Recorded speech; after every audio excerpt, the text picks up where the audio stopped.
Bupati Aceh Besar berharap Palang Merah Indonesia menjadi garda terdepan dalam aksi kemanusiaan dan pelayanan sosial bagi masyarakat.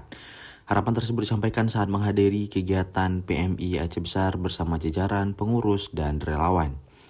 Menurut Bupati Aceh Besar, PMI memiliki peran penting dalam membantu masyarakat, terutama saat terjadi bencana alam, kebutuhan donor darah, hingga aksi sosial kemanusiaan lainnya. Oleh karena itu, keberadaan PMI diharapkan semakin aktif dan responsif dalam melayani masyarakat. Ia juga mengajak seluruh pengurus dan relawan PMI untuk terus memperkuat solidaritas, menjaga semangat kemanusiaan, serta meningkatkan koordinasi dengan pemerintah daerah dan berbagai pihak terkait. Bupati Aceh Besar menilai PMI selama ini telah banyak membantu masyarakat dalam berbagai situasi darurat maupun kegiatan sosial.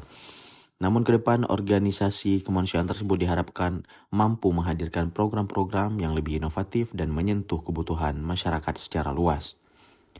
Dengan semangat kebersamaan dan pengabdian, PMI Aceh Besar diharapkan terus hadir sebagai organisasi kemanusiaan yang terpercaya, profesional, dan menjadi harapan masyarakat di saat membutuhkan bantuan.